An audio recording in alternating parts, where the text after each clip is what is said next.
strong pour. She wants to get us really chatting, really going.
Thank you. Do you like the mugs? Yeah, they're deadly. Thank you. Obsessed with the mugs. Did you make them? I collect mugs. Because I So. wasn't sure which surname was the Oh yeah, that's perfect. Thank you. What surname did you put Cowman. Oh, yeah. Hey guys, how are we on this evening? Good. Lovely to see so many of you. So welcome to Ballyroan Library and the Red Line Book Festival. We're all here tonight for the Bookstagram Literary Lifestyle event with Chloe and Sinead, aka Nurse Fancy Pants and Tired Mammy Book Club. So as I'm sure everyone here knows, both Chloe and Sinead are avid readers with large followings on Instagram. And they also use their platforms to advocate for public libraries, championing the value of your library card, and of course Borrowbox for all your ebooks and audiobook needs. So tonight's focus will be on reading uptake since the pandemic and how library services can be used for readers and book clubs. The support is vital to public libraries all across the country, ensuring our services remain relevant but also utilised by our communities. So thank you all so much for attending tonight and for making this event an instant sellout, and please give a warm welcome to Chloe and Sinead. Thank you. I think championing the library is a really nice way of putting we just bang on about the library at all times. I know. I was thinking of like more and more things to say about the library as you were introducing us there. I was like, oh, and they did, Yeah. we'll get to all of that. Yeah, we're both a little bit obsessed with the library. Yeah, we we're go very there a lot. excited coming in here today, Yeah. like having a little look around. So yeah. Little And library nerds. I did bring my library card. It's over there in my bag. I've got a little stack somewhere that I'm going to have to take out. We have a little stack here. There's loads of books to borrow after all this. We've got lots of recommendations. So hopefully you have your library card with you. If not, you'll have it on the app on your phone. Lots of Borrowbox recommendations as well. So I suppose we'll just kick off for anybody who doesn't know us, a little bit of an introduction. Yeah, Chloe, do you I'm wanna? Chloe. I was thinking to Sinead earlier, I don't know whether to make this really personal and be like, I'm 38 years old, I'm a Gemini. But I started blogging in around like 2011, back when blogging was actually cool, like an official blog. And I reviewed books on there as well as like makeup and feminist tirades, as we also mentioned earlier. And then the kind of blogging just went away a bit, and I decided to move over to Instagram and have been writing kind of mini and not so many reviews on there for the last few years. And we've both noticed kind of a huge upswing in the Bookstagram community, I suppose, in the last few years, particularly with COVID. But I think just in general that, you know, it's kind of like like-minded people coming together and realising what a nice community it is. So we've been a big part of that too, and we enjoy being a part of that, and yeah, it's a great way to read more and to find out about books. And More recommendations, more adding to the TBR constantly. Yeah, and other than that, I live in Dublin, obviously. Yeah. I have a small child. I'm a nurse and a midwife by trade, but mostly at the moment I just bang on about books and the library. So. Sounds like a great career. I'm enjoying it, to be honest, it's great. So I'm Sinead, obviously. I run the Tired Mammy Book Club on Instagram. It came about when I have 2 small children who are 4.5 and 2, and after my eldest, after he went back to work, if only, after he needs to start earning his keep. After I went back to work in late 2018, I suppose I feel that anyone who is focused on their career, focused on their family, focused on all sorts of elements of their life, reading can fall by the wayside. And like Chloe, I would have been a reader my whole life. Like, my mum would never go to bed without reading a book, and that was instilled in me from a very young age. So I've always been a reader, but as other things got in the way, that started to slide a little bit. So I wanted to join a book club, and I didn't really see one that was accessible to me, so I decided to set one up. And a number of years later, here we are. I mean, I think Chloe would definitely review more books than I do. I sort of talk a lot about books, recommend books, bang on about the library again. I'm constantly talking to people in real life and outside of real life about the library. I was down at my granny's a couple of months ago, and I visited the local library down there, and I was actually telling them about some of the initiatives that they have here in Ballyroan, and the librarian was writing things down, and we were chatting away. So yeah, we're both big fans of the library, big fans obviously of the books, so we're going to talk about that. And obviously Bookstagram and the community that has kind of really picked up in Ireland, I think, in the last couple of years. When I first set up my account, it was mainly a UK Bookstagram community, and then slowly but surely people started to move across and set up accounts because they felt that they were maybe boring their own friends talking about books all the time. So they set up a special safe place where they could absolutely not bore all their new friends on Bookstagram. So that's where we are now. Yeah. So I suppose we talked about it already. Our first heading, the first thing we mentioned in our notes is libraries are great. Yeah. Free books. Like, how could you go wrong? Like, how anybody doesn't have a library card, or how anybody doesn't use their library is just mind blowing. When someone says they don't use the library, it still baffles me.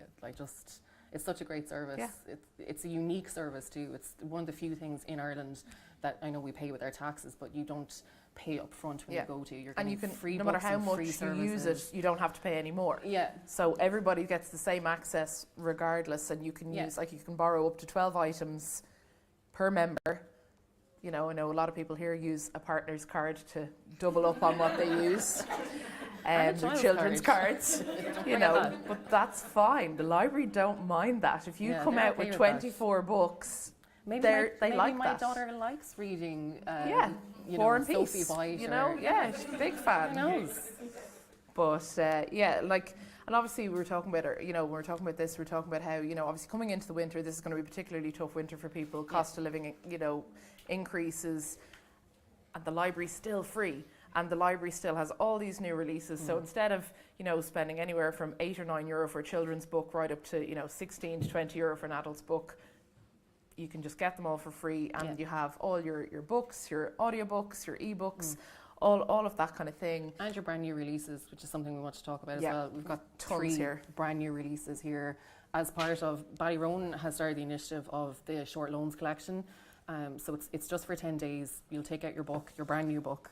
And once again, that you're not paying 20-something quid for, and you just have 10 days, so you do have to. Might actually inspire you to read it quickly. Yeah, exactly. Unlike me, that can't renew it. Keeps renewing it over and over again. No, you got it. Your family, sorry. Yeah, Maggie O'Farrell has to be read now. it's like I'm on a deadline. Yeah. And hopefully that'll be rolled out hopefully in our library. Yeah, I know. Like, that's it. Like, it's currently in Ballyroan, and it's going to be rolled out to another 5 or 6 of the other libraries in the South Dublin library area. But I think, like, as I said, I've already mentioned it in Scariff and East Clare. So hopefully it will sort of gradually spread throughout the country. So if you're not a member of this library, mention it to your own librarian. Hopefully they'll be able to roll it out, because it's a great idea. Because I think, quite often you reserve a book, and certainly for me, like, I like to be able to just read it there and then, like, grab it, see it on the shelf. And while the service to reserve a book is fantastic, to be able to just kind of have a mix of the ones you have on reserve that are coming to you in due course, and the one that you have right in front of you right now. You're in the mood to read that book right now, and you've only got 10 days. You can't renew it. You have to get it done. And as Rebecca said, you can just say to your family, sorry, I can't. On a deadline. So we touched on Borrowbox. We're going to talk about it a little bit more detail later. We've both but that's been using Borrowbox for years. Yeah. It's another fantastic service from the library. And again, like, you know, from an accessibility issues as well, like everyone can access that if they have a mobile phone, you know, which most people do at this point. And that was another thing I think that really took off during the pandemic as well, because so many people were contacting us and saying, like, what recommendations do you have for audiobooks on Borrowbox? Yeah, and it and became obviously so Kindle easy, as well, like, especially audio, that when we were all doing our very short little walks just around within our our 2 houses, kilometres initially and then going 5 back, kilometres. You pop on your audiobook and I can't do anything now without popping in. Like I was actually thinking about it earlier, like if I had to wash out 1 cup, I'm like, where are my earphones? Making the dinner. You know, it's ridiculous. Like I was picking up Chloe earlier and I was like walking up to the door, taking out the earphones. And anytime we've met recently, we're both walking like, you know, down the road going, taking out the earphones, press and pause.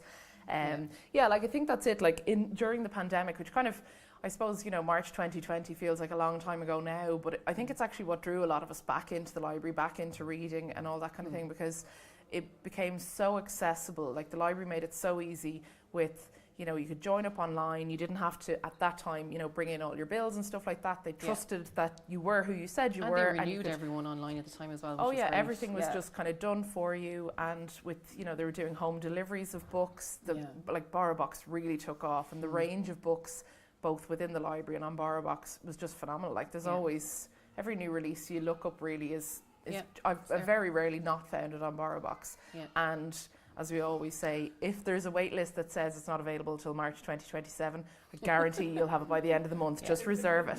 Because the Borrowbox fairies in the middle of the night, they come along and they check to see how many books are requested. Yeah, it's not going to take you until 2052 to get the new Thursday Murder Club book, for instance. Take me that long to get around to reading it, but you'll get there. Like, I think most people now that use the library are aware of Borrowbox, but there was a good while there where, you know, we were kind of talking about it a lot, and you know, it was new to a lot of people, but I think it's been promoted so well now too. And again, like audiobooks are, you know, so expensive to produce, so expensive to buy if you were to buy them, and they're all free. You know, and like you can, and if you don't like something, pop it back, get another one, and that's the joy of Borrowbox and the library, that, you know, it's you can take a chance on something, and just try it out. And if it doesn't work out, it doesn't work out. And obviously you can see from here, there's so many resources in these libraries. Like this library is absolutely stunning.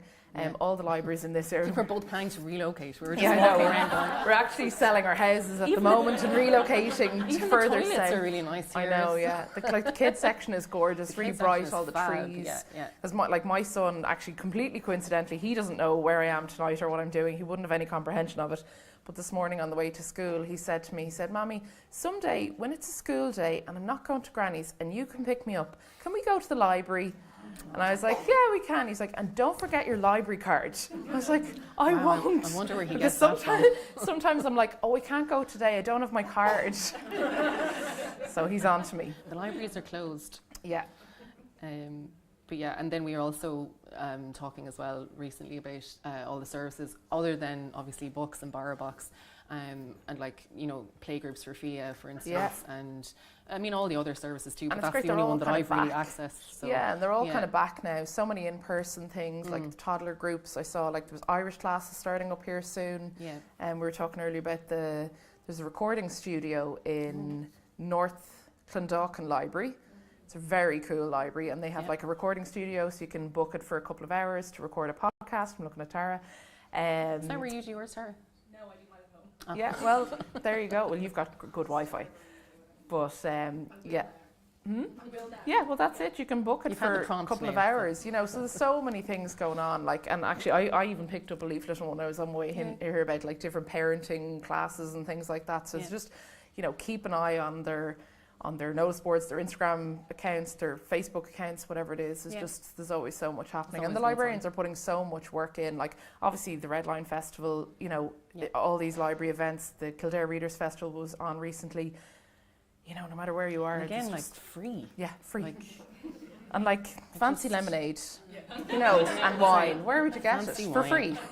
And us two yabbering on about books. Yeah, but actually we do have books to talk about. We do have books to talk about. We've got a little stack here. We have lists. I'm sure you all have them here. A few recommendations. So and actually, if you do see a book you want to get, you can scan the QR yeah, code. no, how clever is that? And the back is all Borrowbox books. We've picked out audiobooks that we think work particularly well on audio. And actually, we could probably talk about that for days because we both, as we said, always have at least one audiobook on the go. And then in the inside, we have obviously more titles which we can go through now. Yeah, so we were chatting about this a few weeks ago, and we kind of came up with a list of book recommendations, favourite books, books to get you out of a reading rut, seasonal reads. We actually had a bit of trouble narrowing it down, in fairness. I know, there was a lot of scrolling. We had a Prosecco lunch, and by the end of it we were like, and don't forget to put down. It's like, oh no, okay. So that's why I typed it out very neatly, because my actual notes aren't as nice as this. Yeah. So we started out with sort of a book. We were saying about, the books to get you out of a reading rut. And pretty much all of Andrea Barra's books we put into this category because she's a great thriller writer. She's an Irish author. All of her books kind of have a bit of a hook to them that pulls you in. That's one of those kind of turners. Terrifying concepts. It all starts off with something like this one: your child goes missing playing hide and seek, and they just disappear. All based on Andrea's kids' own experiences so all far, of her which kids is doing things that terrify her. Just getting like, lost. What if this was a book? One of her children gets momentarily lost playing hide and seek, and she generates a book out of it. So that's I think they're brilliant. They're all those, like, we've so many good sort of Irish thriller writers, crime fiction writers. And I think for me certainly, one of Andrea's earlier books was a book that got me out of a real reading rut back in the day, and I think they're always a good one to kind of pick up. The Sleeper Lies was the one for me. Sleeper Lies, I loved the Sleeper Lies, and that was actually I think a book club book. That was brilliant. It was set in the big snow. It was actually The Other Side of the Wall, which is her first book. And I picked it up because, and again, it's talking about, the community and Instagram and all of that. Andrea was somebody that I followed online on Instagram and Twitter, and she had a blog, and she wrote for some various publications, and she was bringing out a book. And I was like, I must pick up a copy of that book by that woman I follow on Twitter just to support her. And I devoured it. And I absolutely loved it, and like she's an autobi author for me ever since. So it's incredible, kind of the influence that the internet and the people on the internet can have. Yeah, I suppose that's again why we're here. Yeah. Do you want to grab the next one? And we both read this one this year as well. It was a little bit controversial, but it was Marion Keyes's latest book. She wrote Rachel's Holiday. I think it's about 20. You didn't like this one? You read them. I saw you going.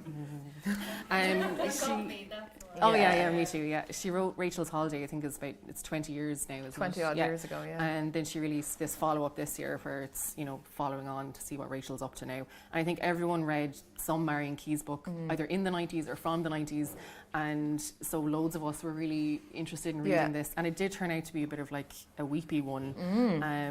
And there was a few. I think it was really enjoyable, like the progression. Having read Rachel's Holiday back in the day, and like that, most people had, read the Marion Keyes books back when they were kind of first out, or maybe borrowed your mother's, your aunt's, your sister's copy. Yeah, we love the spreads. But so I reread Rachel's Holiday before this came out, and it was, it was kind of strange reading it again, but then reading again Rachel and seeing that kind of progression, seeing Rachel, and there's some very difficult topics in it. Would advise you to check content warnings before you read it if you haven't read it. But I really enjoyed it. I think for me it kind of fell into that comfort read category because having read Marion Keyes for absolutely years and having she's in my permanent collection. Like I don't keep all books, but I do keep hers. They're comfort reads. Yeah, it's just nice to have that kind of familiar character. Like we say this all the time too. We've discussed this as well about Marion Keyes, that she doesn't always get the credit she's due, and she's often put into like a chick lit category. But she deals with very kind of serious topics, like in that book that we've said, and she does it with humour, and it's well written and I think very well researched as well. And she's very sensitive to the topics. Like even if she hasn't personally experienced them, that can be, I'm sure, quite difficult for a writer if they haven't experienced the particular incident. But she really gets does that research to make sure she's spoken to those people, and I think that's very well done in this book. I actually listened to that one on Borrowbox, and she reads it herself. Oh really? Yeah. I like her books that she reads herself. She adds a little extra something to it, I think. I think with Marion, that even if you don't love her books, which personally I don't, she's so wonderful. Yeah. And generous. Yeah, absolutely. That I want nothing but the best for her. Yeah. And I think that's it. Like, you know, we can take the value of a book and the value of the author kind of separately, and it's like, yeah, you know, she's a prolific author. She's done so much. She's very kind and generous. She donates to charity. She's always so lovely to other authors, and you know, great with other she reads. authors. She gets. Where does she find the time? She gets. You know, her name is on the front of every book in one way, shape, or form. You know, and she's on one of these. Yeah, no, let's find her. Is she on this one? She's probably on the back of hide and seek, is she? I don't know if she is. God, you might actually. No, we have Sarah Pearce, Catherine Reinhardt, Liz Nugent on the back. Me on Is she on Maggie Farrell? She don't Hamlet. I'm holding this back like I need glass. I don't. Well, I do, but not for that. Her writing is exquisite, immersive, and compelling. Marion She's Keyes. right though. Maggie Farrell, she's right. Her books are great. There's nothing on this. No. He speaks for himself. Yeah, I think what's really unfair about Marion Keyes is that she isn't kind of in the running for a lot of these awards and things like that because of this impression that she writes chick lit / women's fiction. There's nothing wrong with women's fiction. There's nothing wrong with general fiction. There also isn't a category of men's fiction. That's important to point out. I know.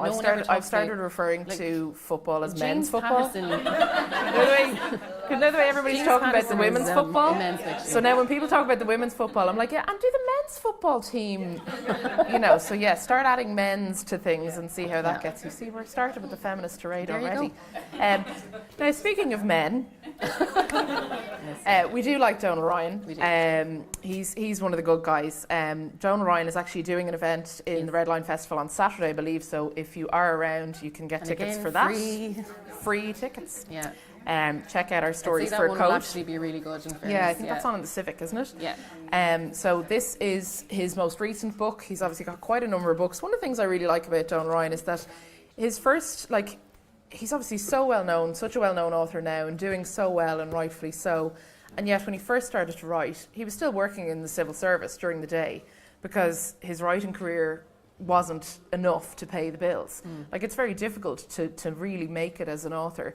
And now he is a full-time author, but he did spend the first number of years, and I think his first 2 or 3 books, you know, he was working his, 9 to 5 and then writing, and that's an incredible discipline. And I haven't read this one yet, but I think a few people here have, and by all accounts it's one of his better ones. And there are a few there and a few more around the room, and they are part of the short loan collection, which we've already mentioned. So you can borrow it this evening, keep it for 10 days, and return it to your own library. It doesn't have to come back here. It will make its way back here in the big red boxes, but you can bring it back to your own library. So keep an eye out for that one as well. Yeah. What was next on our list then? I don't think it's actually this one. Oh, it's the other one. Oh yeah, well, we have Belonging here. We've mentioned Vesper on the list.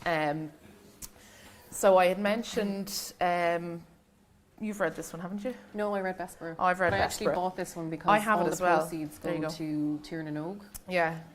which is a charity. It's an orphanage as well. So, I mean, it's worth buying that one even for that alone, to be honest. But I haven't read this one. I did read Vesper, and that was brilliant as well. Yes, we were talking about, like, I suppose in the non-fiction category, like we have Belonging by Catherine Corliss, Bessborough by Dee Finnerty, and remind me, Republic of Shame, Keelan Hogan.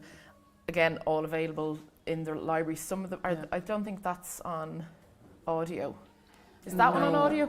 Yeah, I think we've tried.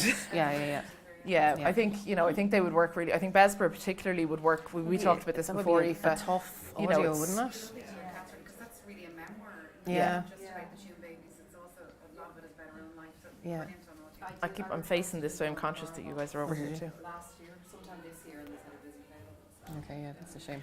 Well, that's actually something on Borrowbox that you can go in and request books as well. So if you don't see it now, obviously not all books are made into audiobooks, but that's down to the publishers. But a lot of times, if they're not on Borrowbox, if you do request, you can get lucky. They could be available. They go through whatever their process is. It's happened to me a few times where I've requested books on Borrowbox and they've actually been able to get them, or they come along a bit later. For whatever reason with the publishers, they just haven't got it yet, but they can. But yeah, like I think, particularly with everything that's coming out in the news at the moment, we were talking about this on the way up. They're books that we would strongly recommend you pick up and They read. should be on a school list, I think. Like, I think everyone should be reading Yeah. these. We should all be educated on it. It hasn't gone away, like, it's still happening. That's the worst part of it, that, Yeah. you know, there's been no real redress scheme, and people are still trying to fight for, to find out even what happened to them. So, you know, it's one of those things. I think we should all be reading them, but... Absolutely. I think there's a few kind of texts we've talked about leading up to this that we we've got really another one on feel the list. everyone should read. Yeah, absolutely. We were talking about Don't Touch My Hair by Emma Dabbery, which we were just talking about it in the car, and I said to Chloe, because I haven't finished it yet, but it's been on my TBR for ages, and we were talking about it for tonight, and I said it's like a cross between a memoir and an academic text. And you agreed immediately. Yeah, I think, didn't she actually do her Oh, academic yeah, work yeah. on that area Yeah. anyway? So she's so knowledgeable about it, and it's really interesting as well. It's a great It book. should be just Yeah. like everyone should read it. Like it's just She reads it herself. yeah, I listened to it on audio, I'm actually, listening to it at the moment. Yeah, it's always great when you get a book like that. I think particularly with memoirs, sort of more non-fiction books are particularly good Yeah.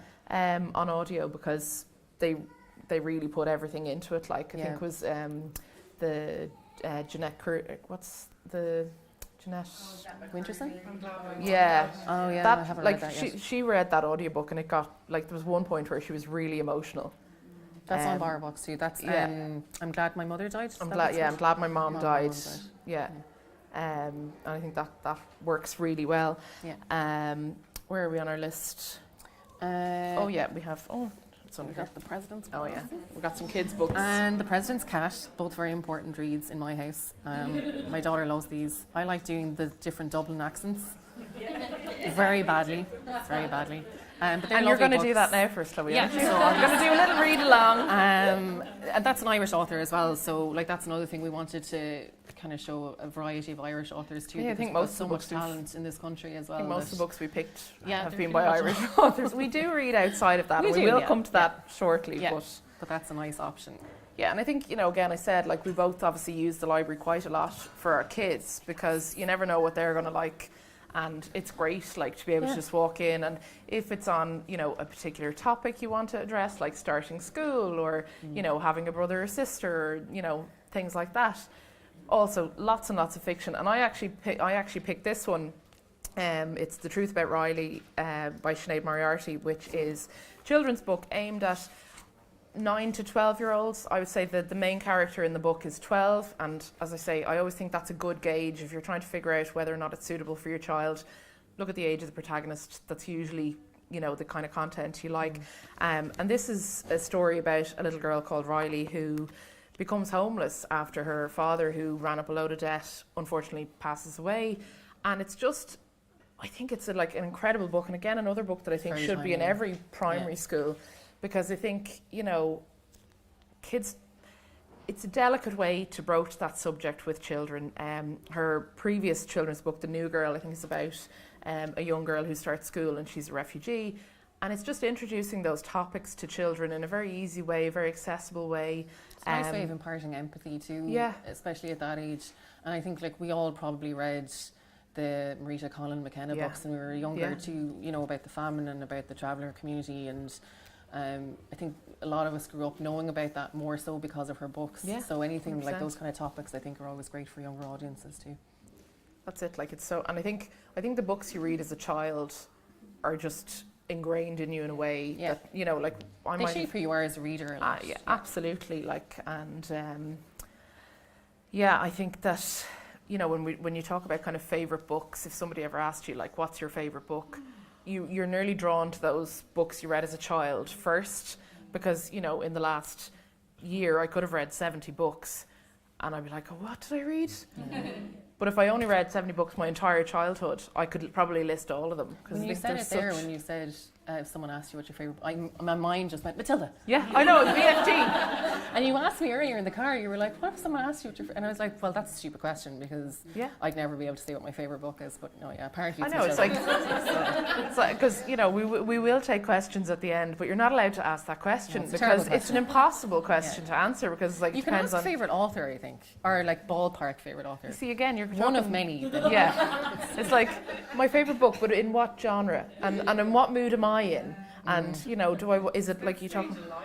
Yeah, 100%. Absolutely, yeah. And it's something I was actually talking to a friend about recently as well and you know, we have the Thursday Murder Club series on our list as well about, you know, older characters in books being the main characters, not the secondary character, not the, you know, annoying aunt or the mother who keeps coming round or whatever. It's like she's the main deal. You've read those. I've read all of them because I just think they're very easy, kind of comforting. I listened to them all in Borrowbox as well, actually. And I think they're just really easy listens, and I often, unfortunately, tend to kind of tune out of them a bit because like that doing stuff, and oftentimes I'm at the end of it and I'm like, I don't remember who these characters are, but I enjoy the listen. Yeah, and it's that's the kind vibe. of the main thing. So. The vibe. Suzanne talks about the vibe. It's a good vibe. You know, myself and Suzanne are enjoying that where we're like, we finish a book and we're like, don't really remember what it was about, but I loved it. It's the vibe. Sometimes that's all you need. And that's it. You don't have to be, you know, you don't have to remember every detail. You don't have to be an amazing, you know, reviewer, or you don't have to have an amazing recall. I certainly don't. But, you know, books that you love, they're in your heart, like. And, you know, I said, like, to me, a 5-star read is a book that I want to hug and hold and keep on my shelf and not lend to anybody. Yeah. But you can borrow them from the library.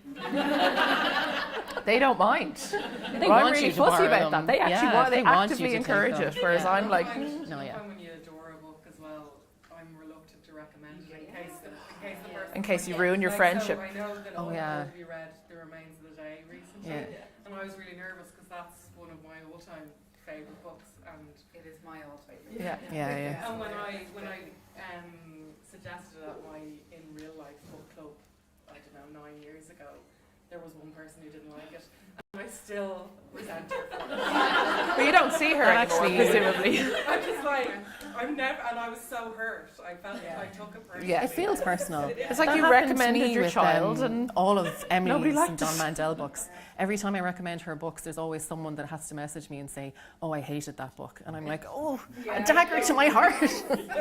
But that's interesting about The Remains of the Day as well, because I read that for my Leaving Cert and I loved it. And I was really reluctant to join the budgie read because I was like, somebody's going to say they hate this and it'll ruin it for me. But I actually just still loved it. So it's because they're wrong. It made me think as well, like that idea of rereading books you read when you were a teenager might be an interesting thing to do, to see, do you still love them? And Actually reading it as an adult, having read it as a teenager. and it's a different outlook on it too, right? It's a different experience. So many different things, Yeah, I'm all for the rereads. absolutely. Oh yeah, I think at this time of year, I really want all the comfort reads. So it's just, you know, easy reads, cozy crime, and rereads and comfort. You know, it's like wrap up in a duvet. But it's obviously, you're talking about book club. Obviously, that's one of the things that I do. And I think one of the opportunities the book clubs really give is broadening, you know, what you read. Like sometimes like that, somebody will say to me, we've picked a book, and they'll say, oh, I don't want to read that. And I'm like, that's fine. Like, obviously, that's fine. There'll be another book next But month. you could also try it because you never know. And I think, you know, with my book club, we choose a kind of a theme each month. Like this month, it's Black History Month, and like we've had, like for January, we had First in a Series because it was the start of the year. January coming is going to be a debut, like a novel or a debut novel by an author, again, kind of going with that theme. So there's always different themes, and I think it really does broaden what you read. And sometimes you will get some real flops, and sometimes you'll get a great book. Hopefully most of the books... I'm not reading a John Boyne book though. Oh no, no. That's They never don't on make the list. they don't make the final list. But you know, so yeah, I think that is like I think that's again with Bookstagram and Instagram. Like we've both been introduced to, even though we are both big readers. Yeah. You've broadened what you read a lot more because everybody's talking about it, or you know, you're trying to read to meet a certain reading challenge. Yeah. You know, it's like you have to read a book with a certain letter, or you have to read a book with a certain colour cover, or an author from a certain place. Yeah. And, you know, that's, and again, like every time, like when we do choose the monthly book club choice, I will immediately look up how many copies are in the library, is it on Borrowbox, share that information, try and make it as easy as possible. I am trying to get into a habit of getting the book chosen a little bit in advance, just to give you that bit of time to get it reserved, pick it up from the library. But you know, time goes very quickly, especially when you've got small children. That's it. What time are we now? Oh, we're doing all right. Yeah. Because we were kind of worried that we'd end up talking till about 11 o'clock about books, but we're... This does happen every time we meet. I know. It's unfortunate. We actually sometimes have like other reasons to meet, and then we'll just end up maybe 2 or 3 hours later just still talking about books. Well, we arrived... It's really nice. We arrived here in the car park, and I was like, we'll just sit here for a minute and just kind of go through what we're going to talk about. Just collect and, ourselves. you know, just kind of go through some of our topics and talking points again. And then it was like, yes, so I'm reading this. And we ended up just talking about a couple of the books that we're reading at the moment. Yeah. Because we're both, well, you just finished Wives Under the Sea. We're both reading Sophie White's new book. Yeah, we're in. She's out today. Yeah. So we're both reading that. It's definitely a good one for the spooky season. Yes, it's very well timed. It's very well written, but like major trigger warnings for everything. Yeah. I think, it's very dark. It's very dark. But it's really well written. So well written, so well edited. Yeah. It's an incredible book. I definitely think you need to know a little bit. And I think that's it. You know, I think you do need to know a little bit about certain books going in. That's where the reviewers come in handy. That's where, And I think, that's it. Content warnings are so important, and they can be very specific to specific people. You never know what's going to affect people. And certainly, you know, Chloe does it all the time. If she is reading a book, she will call it out and say, look, I've just started this. I actually said that about Sophie White's book on Instagram the other day, because there's a lot of, one of the main parts of the story, this isn't giving anything away, is the main character is helping to look after a relative. She's a carer. And I mentioned that on Instagram to say, this might not be something everyone wants to read. Some people might have been in this position with a family member, and that can be, you know, quite jarring for people to read about that, or traumatic. And I said it also features a lot of stuff about wound care and toileting. And weirdly, loads of people messaged me and said, well, not weirdly, because I said it as a content warning for an obvious reason, but loads of people messaged me and said, oh, I actually wouldn't want to read that if there's mention of toileting. It's just not something I want to... And I think just to give fair warning, because some people might be able to read that. And I find sometimes, like, with certain books that have a topic, whether it's, you know, child loss or cancer, like, most people have been affected by these issues at some stage, or, you know... And I think sometimes those books can actually be quite helpful and cathartic. Yeah. But you need to know that going in, and you need to make that decision. Yeah, exactly. That's why it's a content warning. Similar to... Yes. Yeah. I got in trouble for giving a content warning about that, actually. But I stand by it. And then I gave a content warning, because I was like, no, you need the content warning. Yeah, I appreciated the backup. Yeah. Yeah. She told me I ruined a book that she was waiting 20 years for. Yeah. And it wasn't even the main plot of the story, and it wasn't the ending of the story. But if I had happened upon that without knowing about it, and I had been through that traumatic event, I would have been very upset. So I think that's it. There's a fine line between a spoiler and a content warning, but we've talked about this before. We would both, in fairness, it's hard rather to give the content warning if it's something like that, because I think it's easier to say, well, you know, we may have like given away a big part of the book, but that's more important. If it saves one person from that pain and that heartache, then it's worth the other person who just like, oh, I wanted to read that and I missed that bit. So, you know, I think that's really important. We'll talk about some of the new releases that we're excited about. We've obviously mentioned Sophie White. And we've got Graham Norton's book there, which neither of us have read yet, but we both have. That's probably going to be another one of those 2023 reads at this point. Yeah, I know, it's crazy. But yeah, we both like Graham. And you wanted to mention Holiday Romance. Yeah, I suppose, you know, these are all on my TBR, so I'll say that at the outset. Holiday Romance by Catherine Walsh, it's actually just come out recently, and I know Kim's nodding there. A few people here have already read it. I think it's really nice this kind of time of year to just give in to the, you know, the Christmassy books, and, you know, we're always talking about the seasonal reads, and I think there's absolutely nothing written with Mills and Boon. Maria loves the Mills and Boon. Yeah, they have all 500 of them right here. Do they? Is that right? Yeah, right, as they should. But I think like Holiday Romance by Catherine Walsh. That's that's a lovely book set around this time of year. It's nice to read a festive book as well. Absolutely. Like there's a few coming out at the moment. Caroline Grace Cassidy has one coming out as well. So there's a few different Christmassy ones coming out. We have. Serena Terry's book. The Shite Before Christmas. Where are we now? Our Missing Hearts. Oh yeah, it's Celeste Ng's new book. You were lucky enough to get an early copy of that, I love so you've that. read that. So she wrote Little Fires Everywhere and all. Thank you. It's like a chorus. It's very helpful. I think she's a brilliant writer, and fantastic. I can't wait to read another fantastic book from her. But it is very sad. Like it is a very sad read, I will say that. But I can see it being one of those ones that people love and that people refer back to and talk about a lot. Similarly to her other books as well. Like I think all her books have. Yeah, and actually her books are very good. Them, like they're very good book club books. I think, isn't it a Reese's book club? Yeah. Well, so Reese is a bit hit and miss, but this time it's a hit. I think. Yeah. I like it actually. I'm here to finish it. Yeah. Oh yeah. So I can't wait to read that one. And we talked about Graham Norton, Holiday Romance, The Marriage Portrait, Maggie O'Farrell. I mean, Hamnet is one of my favourite books of all time.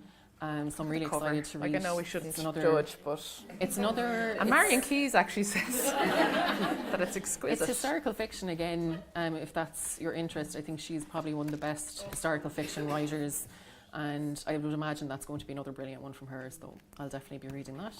And it's available in the Short Loan collection. There you go. So you can get that out now. There's loads of copies. All these new, like that's the thing, all new releases. Yeah. Check that out. Yeah, I'll be taking copy too. So. Can I just offer a word of warning? Yeah, short absolutely. Oh, the librarian. You will never get to your TBR. It is so difficult to walk past that shelf. I know. Every time I come in, I'm like, I'm not getting anything from the short loan today. But you do, and then you go presumably. Every single time. So the rest of the books going, oh well, I can review those. Forever. But it's amazing to read all the new books. But I think that's a great thing. You're never going to get to your. But to me, that's a really good thing because I've stacks and stacks of reserves, and you reserve and you renew and you take them out and you bring them back, and like sometimes I actually just I take them out and I put them back immediately, and it's a whole thing. Yeah. This might help me. I don't think it will, Sinead. No, I don't think it will either. It's a double-edged sword. Because there was once I said, oh no, I'll get it next week, and then when I commit it wasn't. So now I'm like, that's the worst. Use it or lose it. Use it or lose it. You just got to get it right then. So you're just going to have to camp out here. Just go in with your eyes open. Because you can't reserve. Like 3 times looking for that Maggie O'Farrell book and it hasn't been here. Oh, okay. There's so 3 one copies. One for Aoife. I'm taking one, and okay, they're all gone. Reserved for the front row. There's more at the back. Put these over here. I'll just put one straight in my mouth. Well, isn't that a good sign? I come in every second week or so with my kids, and I start the last week. I said to my 8-year-old, "Don't let me take out any books." And then he started, and he's a little cop. And he was like, "You said he was giving out to me the whole way home," but I was just like, "Oh, but it was just there." Yeah, you can't leave it behind. You can't be left behind. I think that's perfectly acceptable. Yeah, I think so too. I think that's all the ones we're anticipating. I think they'll probably mostly all be big sellers for Christmas too. So now is the time if you're looking for presents for people. Everyone likes a book for Christmas. Yeah. I'm looking at my mother-in-law because I usually buy her a little stack of books. Anything you fancy there? But yeah, they're all so great audiobooks options. then is our last last hurrah. As we said, we're both obviously. I know. What? 6 hours and that's like I'm listening to Wives Under the Sea at the moment, and that is 6 hours and something. And it's like if you're listening to it at 1.5 times, it's like 4 hours. I'm not great at maths, but give or take. That's a great book actually. Yeah, I'm really enjoying it. It's not on Borrowbox though. No. But we have a list. All of these are on our Borrowbox. favourites, I suppose our top 8 as it happens. Yeah, they're probably the ones that we usually recommend to people when they say, like, Not My Father's Son, I've probably recommended to every single person I've met. Everyone here read it? Yeah. Well, there's a QR code there for you, Maria. It's a great book actually because it's his memoirs, but it reads a bit like fiction as well. It's kind of such an interesting story, but yeah, he's a good one. And his more recent book, Baggage. Yeah, I haven't read that one yet, but it's on Borrowbox as well. Yeah. That wasn't as good, but I did enjoy it. Yeah, I think everyone loves Not My Father's Son. Yeah. But yeah, Baggage not quite as popular. Yeah. My thoughts exactly, Lily Allen, the same kind of idea, like a memoir. And I think, you know, some people are like, oh, I don't really like Lily Allen, or was never really into her. That actually doesn't matter. Like, I used to read memoirs that much, and really since Borrowbox, I've started listening to them a lot more, and since Bookstagram, because they're being recommended. And I find that with them, you don't always have to like the celebrity themselves, because it's their memoir. It's talking about their childhood or their experiences or how they got to be where they are, or, you know, addiction issues, issues with parents, all these kind of things. So it's not actually about necessarily their celebrity, although I do like Lily Allen, I do like her music, and, you know, so I quite enjoyed that and played in little breaks. I was playing her music. It's a very unexpected memoir too. She goes into a lot of detail about her life. A lot of it's very tragic too. So again, content warnings for... Always look up the content warnings. And speaking of content warnings, crying in H-Mart. Oh Lord. Yeah, that's a really it's a brilliantly written book. Yeah. It's this woman's memoir about caring for her dying mother, basically, and the relationship they have, like mother-daughter relationship, but also the relationship they both have with food. And that's their traditional dishes that they both share as well. Incredible. Like, I mean, it's a really strange book because it's quite sad. It's about her mother being terminally ill, but it makes you really hungry because it's also about this fantastic, like, you know, food and her going to buy these ingredients and. Yeah, it's just, you know, and like, you know, and again, listening to it, she's speaking about all these recipes, but she's also using all these words, all these terms for the food, and it's just, you know, it's just incredible. It's a whole other experience that I don't think you would get from just reading it. Yeah, absolutely, yeah. Because of the language. I think any book, you know, with a different language in it or little snippets of a language, just on audio, just work fantastically. We don't have Trevor Noah's book on it, but on this list, we probably... Was he on Borrowbox? I'm not sure if he's on, maybe he wasn't on it. But again, he speaks little bits of different languages. Yeah, the audio of his book is incredible. So if you haven't listened to that, it's probably one you should listen to, definitely. I think. Yeah, it's really good. No, I think we checked this and it wasn't on it. Because we definitely both like that. So it's not on Borrowbox, so we'll just forget about that one. We both read Stay With Me and Homegoing. Actually, I don't know, were they both book club picks? Homegoing. Stay With Me was. Stay With Me was a Kildare Library book club pick in, I think, May 2021, and I literally just said, "Oh yeah, I'll give it a go." It was on Borrowbox. I know the librarian Dolores, and she's at another event tonight. So I said I'd give it a go, and I absolutely loved it. Yeah, and you know, she has another book coming out in about 6 months' time or less, and I'm dying to get my hands on it. Like, so again, you know, kind of collection. Book club, library kind of influence there. That's brilliant. And Homegoing was a buddy read on Instagram with Adele Reeds did that one, and that was probably my book of the year. Like, I haven't reviewed that yet because I loved it so much. Like, if you haven't read that, it's on Borrowbox. It's one of those epic reads that goes back through generations of families. It's amazing. Similarly to the love songs of W.B. Du Bois. Yeah, I haven't listened. No, you read that too, didn't you? Yeah, that's a great book as well. And Leonard and Hungry Paul. I loved that. That's a great book. I loved that. I think that's a real easy listen. It was the One Dublin One book for, I think was it 2 years ago? A couple of years ago, 2020 maybe. Again, there's loads of copies in the library, and I think it works well in either format. Ways, I listened to it. I listened to it as well. I do have a copy of it at home as well, and I think that's a really, really easy, enjoyable read. Yeah, it's a nice one if you're looking to break up a couple of heavier reads. Most of the ones we have on our list. Yeah, I think that'd make a really good gift for somebody who wasn't a big reader. You know, if you kind of have somebody in your life who doesn't read a lot, it's quite a short, little, simple book, and I think anyone would really enjoy it. Yeah, nothing terrible happens in it, so which is unusual for us. Yeah. Speaking of terrible things happening to people, this is working very well. We both listened to. You listened to it as well, didn't you? The Nothing Man on Borrowbox. Yeah. and that's another Irish author, another like thriller writer, Catherine. Listen with the lights on, kind of a book. Yeah, and don't read it in West Cork. Whatever you do not read it in Cork. I recommended that, and loads of people got back to me and said, well, I'm from Cork and now I'll never be able to stay at home on my own again. And I was like, that's fair enough. Yeah, I was very glad that was all happening down in Cork, because one of her her more recent, well, her second last book, 56 Days, was set in Dublin. So that was quite strange. Yeah, around where we both live actually, so that was quite worrying.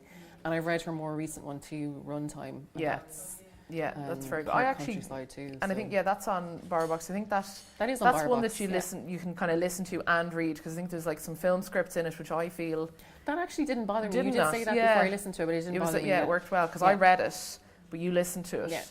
So I thought it worked fine on, but I think The Nothing Man is definitely one if you. Yeah, it's terrifying. I think as well, like with audiobooks, for me, non-fiction and memoirs are I think what I always recommend you start with if you don't listen to audiobooks. And then move into fiction, because once you kind of get the hang of audiobooks, then you can move in. And I think The Nothing Man is really good on audio. I would say it's worth with The Nothing Man, because actually a good few people got back to me as well about the narrator, that they really didn't like the female narrator on that one. But you can listen to a sample of it on Borrowbox before you take it out, just to make sure you do actually like the narrators first. That's because it does ruin a book. For, it is fairness, important. if you don't like the narrator, you don't click with them. Like some books, like I know with the Aisling books, I read most of them, and then with the more recent one, I tried to listen to it on audiobook, and I was like, that's not what Aisling sounds like, because I was so familiar with her in my head. Did sound like Magella. Yeah, but that can be just a personal preference as well. Like some people, I think if you've listened to the whole series on audio, that's great because you've known the character all the way up. Yeah. But to me, I had a different voice in my head, and I was like, oh, that's for strange. I remember everybody going nuts about Ronan Farrow's book because he was doing the accents. Oh, the accents in that were terrible. I think I spoke to you about that at the time. Yeah. He's doing a Russian accent in it at one point, and I was like, Ronan, no, just no. And that is a really good book, in fairness. It's but such a good yeah, book, but I read it. I didn't listen to it, so but I remember laughing. The January book that you had this year with the detective and and the narrator. Oh yeah. Flipping between a really bad English accent and a French accent is going. Yeah, I think I read that one. That was Still Life. Yeah. The same character. I actually saw something before about a narrator who said that when you're narrating a book, you have to be very careful about the accents you do and things like that. And she was saying about how it was like a fantasy kind of a book, and in one of the first books of the series, there was this little old wizard, and she gave him this really kind of squeaky little put-on voice because he only had a small part. But in another book later in the series, he was predominant. So she had to do this really painful, like physically painful voice for the entire book. So, and like that's an incredible skill. I also saw that they quite often record in like swimsuits or underwear because they're in very small recording booths and they can't have air conditioning on because of the noise. That's interesting. So a lot of times when you're listening to an audiobook, they're there in their pants. No, I said swimsuit to be polite. They're really in their underwear, Maria. I just said that to be polite, like in the spa. Nicola Coughlan is a great audiobook narrator. And I'm about to start Derry Girls fame. She's really good. I'm about to start Her Majesty's Royal Coven. Yeah. She's really good in that. She actually can do accents well, in fairness, which not everyone can. So. I think that's because there's so many actually that's another book. That's our last book there on this list. Daisy Jones and the Six, which I think most people have listened to. And anytime, I only listened to it quite recently, and I like Taylor Jenkins Reid and I like her books, and I hadn't got around to Daisy Jones yet. And everyone, anytime I mentioned it, I'd get so many messages. Oh, just knocked off my mic with the excitement. Yeah, sorry, Patrick. That is one with the music in it as well. Everyone would say to me, "Oh, listen to it. Listen to it. You have to listen to it because it's done with a full cast." Yeah, it's. I don't remember. I think there's a song at the end. There's a song at the end because I listened to it quite recently. But it's not what I imagined the song to sound like, so I was a bit perturbed by it. But I listened to all her books on audio except for Carrie Soto, actually. I listened to I listened to Malibu Rising. I think I listened to Evelyn Hugo as well. A book out every 2 weeks at the moment. Yeah, she's quite prolific as well. And actually, something I only realised recently, is that they are set in the 60s, 70s, 80s. Somebody put that up recently, so Evelyn Hugo is... 50s, isn't it? So I suppose it's 50s, Yeah, 60s, and then Daisy Jones is 70s, Malibu Rising is 80s, and Carrie Soto is 90s. So it'll be interesting to see if she continues on that trend. Does anyone really want to read about Nobody the needs to know about the 2000s? noughties. No. You know, the fashion is back, We lived it. It wasn't good. if you could call it that, Yeah, I don't know. you know. So yeah. Yeah, but all of hers are good. And I think most of hers are on Borrowbox, actually. Yeah, and I think they're really easy listens as well. Like, they're Yeah. good. Yeah. So yeah, that's all our recommendations Yeah. for So, now. yeah.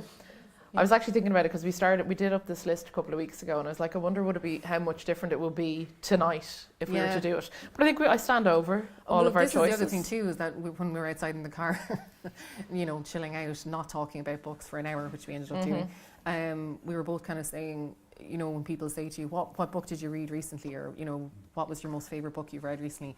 And we both said we would have to keep going back and checking Borrowbox because we never remember what we've just read.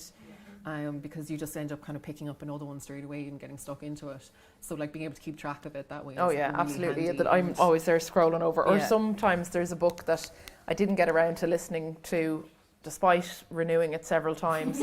So I obviously have to return it. But Borrowbox thinks I've listened to it, so I can Yeah, go so it's back at the and borrow it bottom. again Yeah.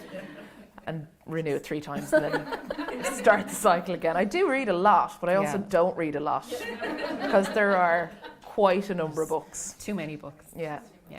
Yeah. So do we want to do a little Q&A? does Does anyone have any questions? Yeah. Oh, of course you do. Maria. Huh? I said Maria. Hi. Hi. I love watch. It's been out. I like Mills and Boons. It's been a while, but I like short. I noticed long books. I listen better than I read, and I loved Claire Keegan's. Smoking Yes. Ponies Yeah, and that's great Foster, book. and I'm just Beautiful. wondering, do you have any like short story recommendations? Yeah, I probably have a few in my... Donald if you want. is Donald. Donald's, yeah, not bad. Yeah. It's been in hard and small. Yeah. Oh, yeah. Yeah, and actually, what am I...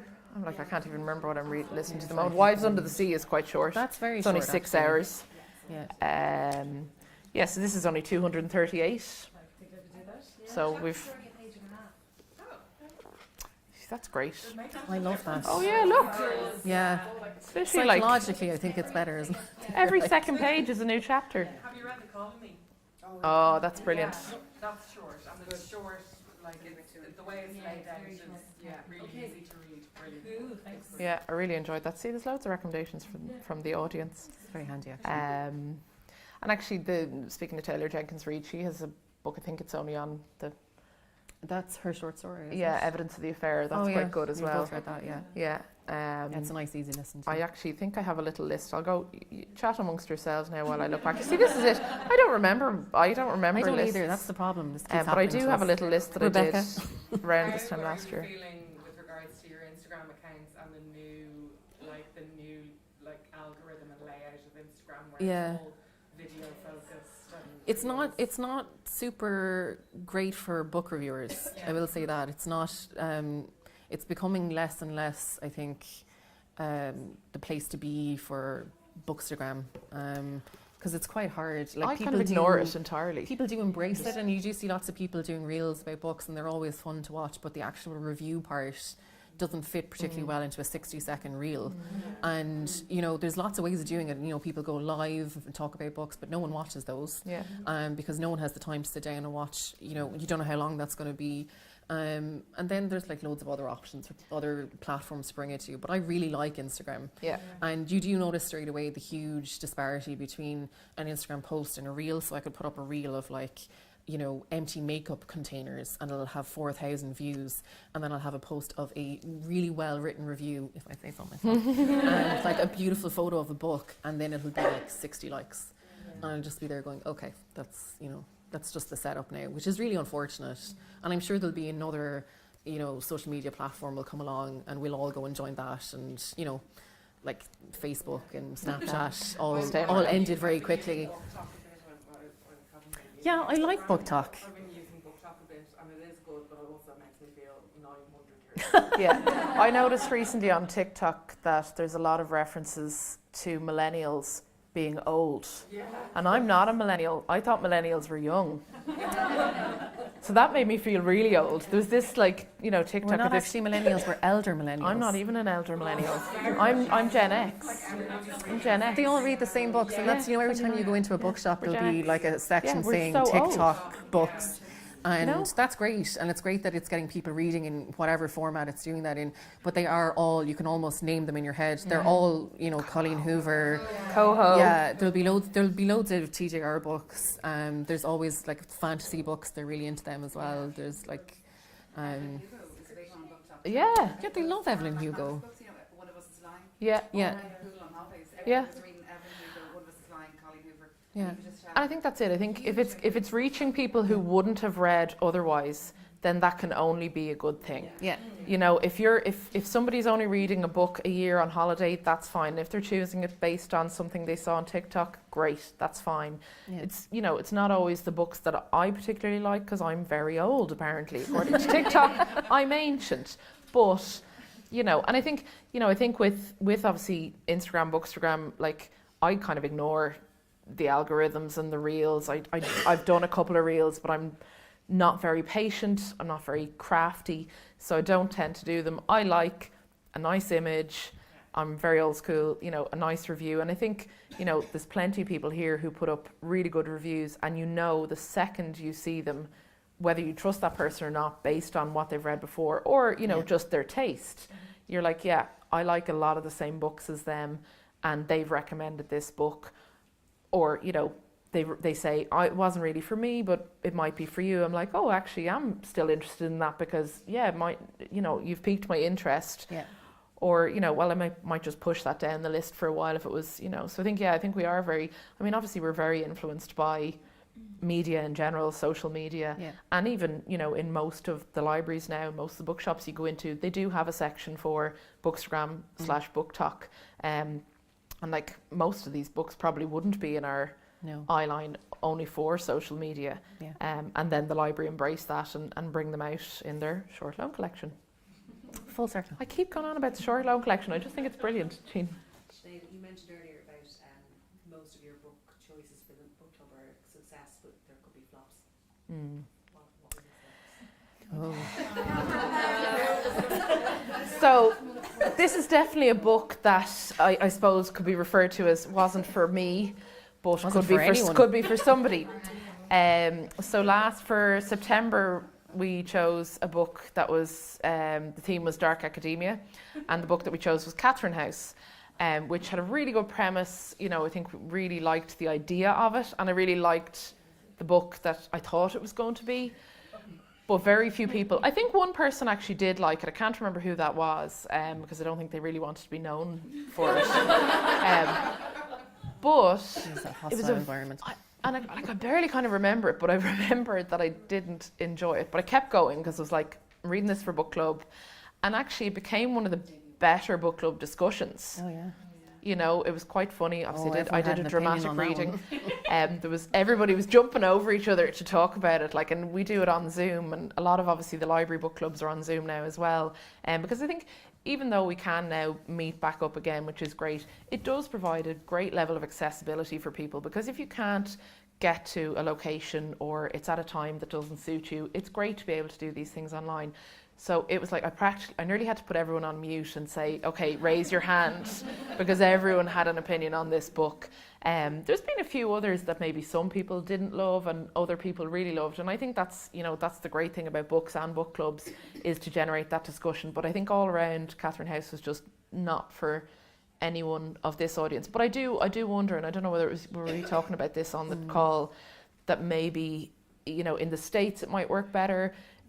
Sometimes it's just about the audience, and I don't think it was for us. I think maybe it needs to be for a younger audience too, because I think it should have been probably in more of a YA setting, category, young adult kind of book. Book talk.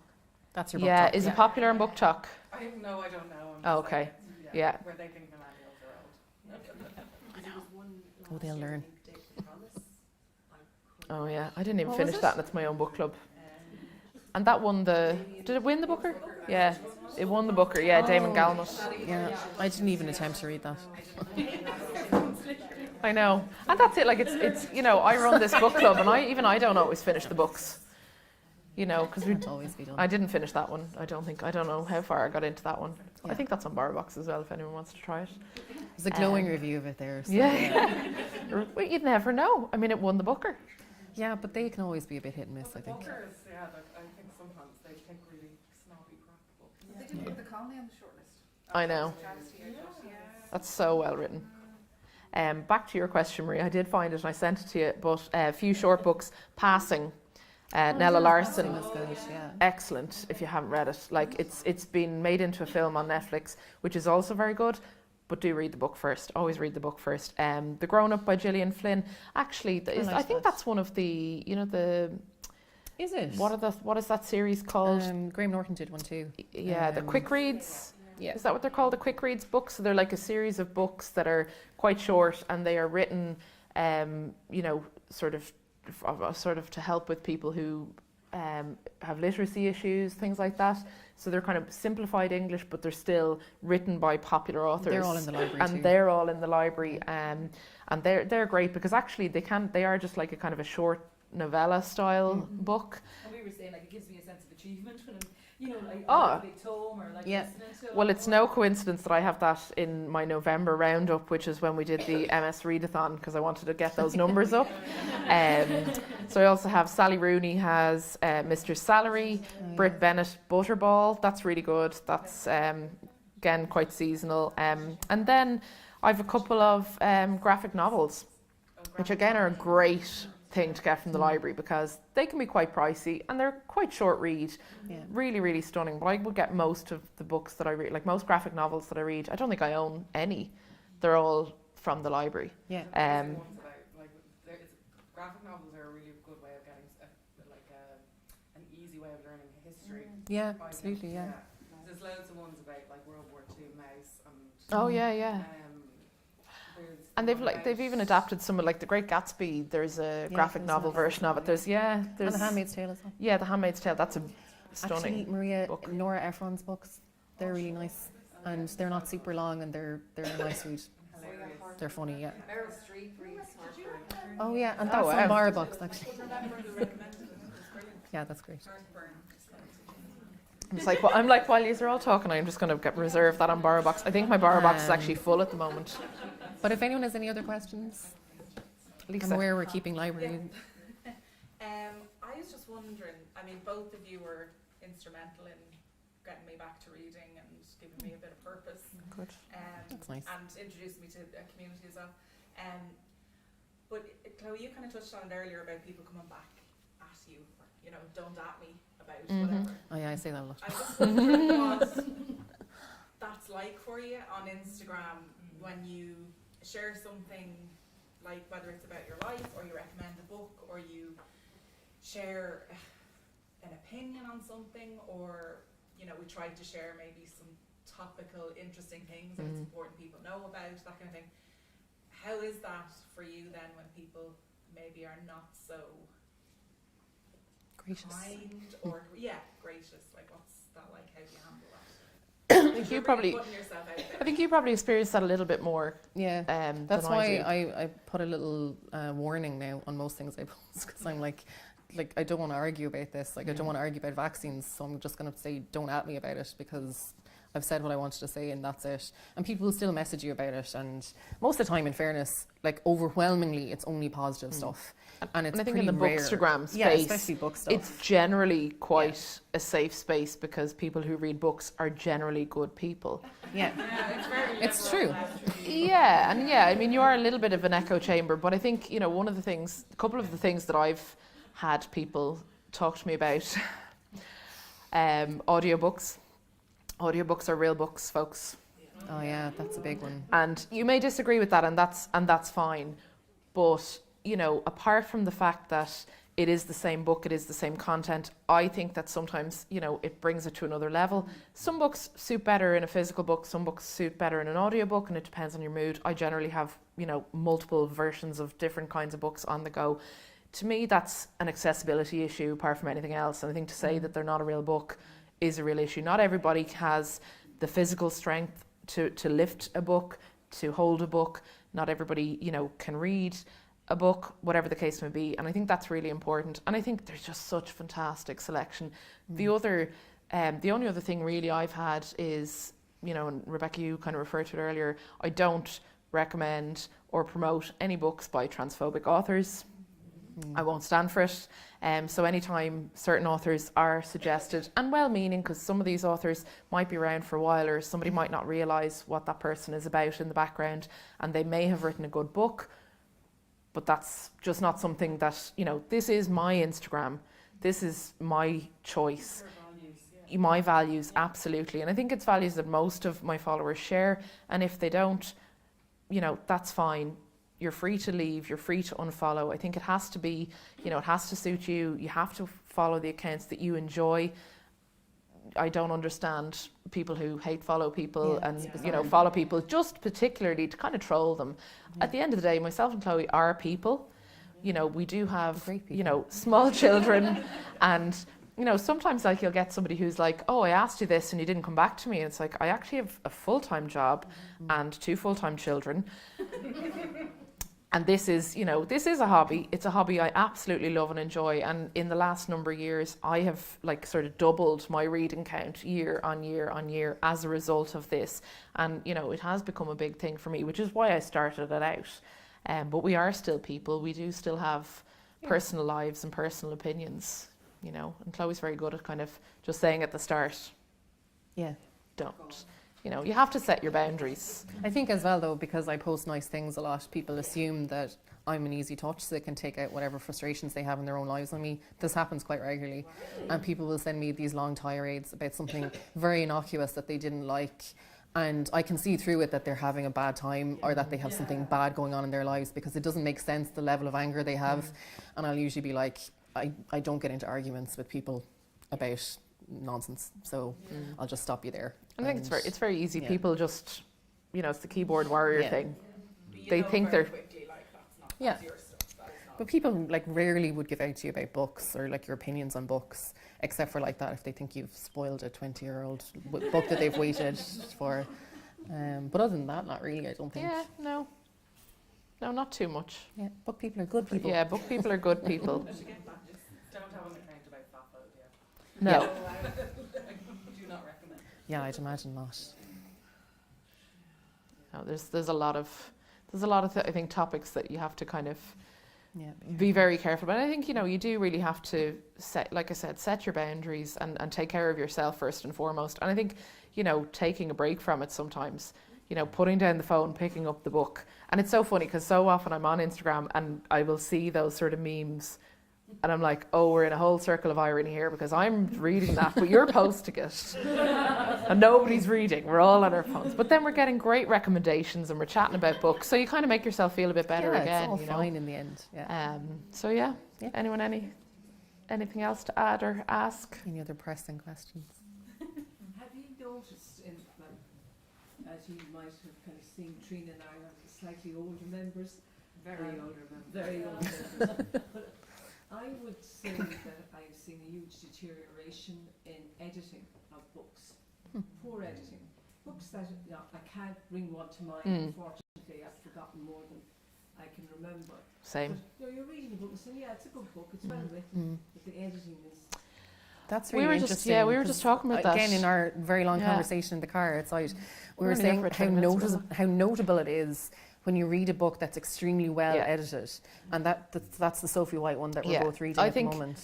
I was kind of saying that I don't necessarily pick up on it when it isn't well written or edited as much as when it is. It's very obvious when it's well edited. Like we were talking about Tramp Press and, you know, their editing and the books they choose and the books and how they edit them.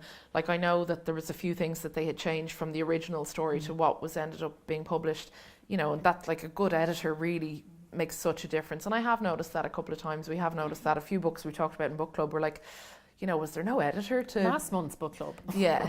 I just didn't want to say it again because I feel like I've given out about it enough. We did all comment on the fact that book was poorly edited. And like, I think it is very noticeable sometimes, I think. I think if you're looking at the sort of the small independent publishers, that can work, like, you know, New Island, Tramp Press, those independent publishers have that editing, you know, just Yeah, the so whole beautifully, expertise so and tight, everything, because they're a small team and they really have to make that work.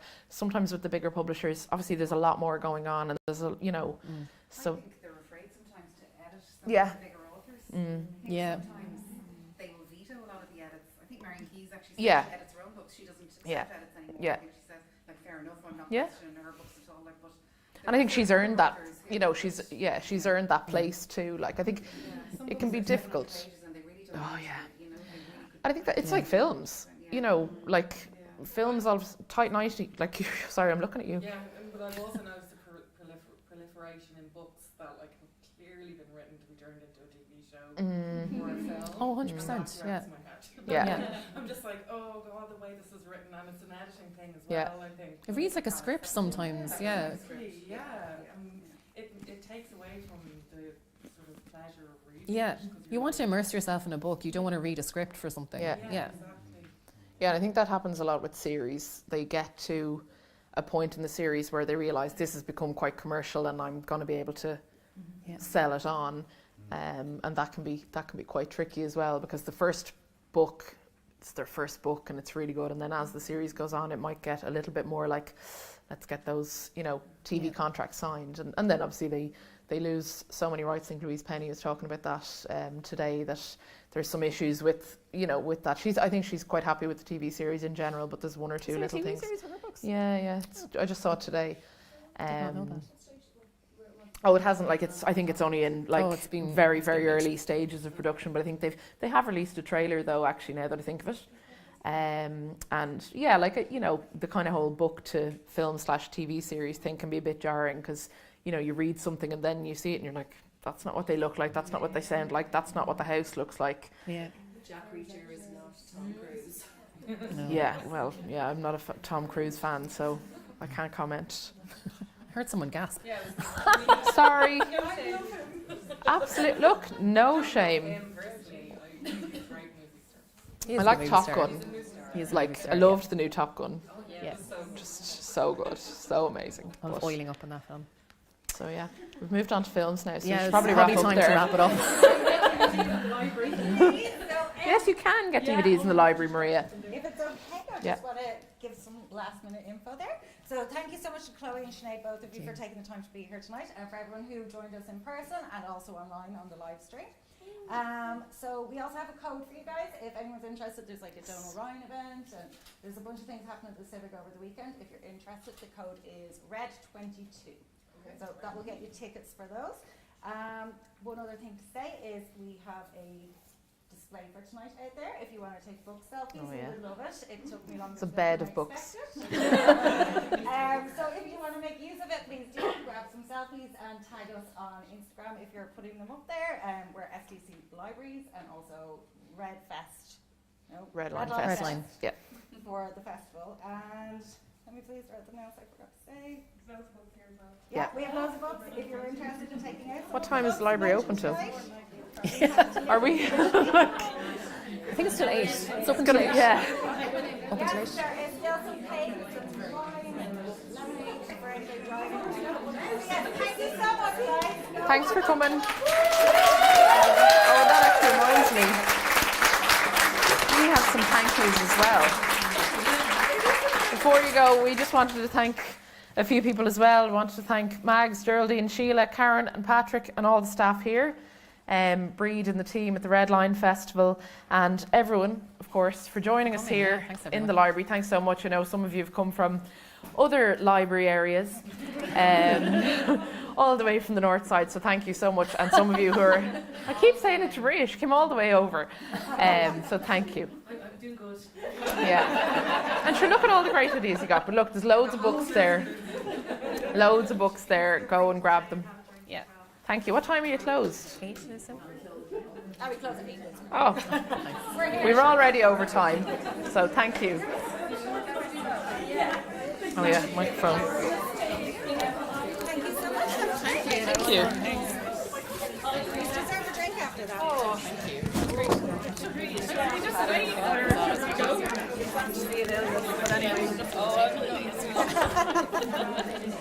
These ones short loads. I'll give you a free hand there, Sinead. I'll take your mic for you. Give me your hand. Thank you.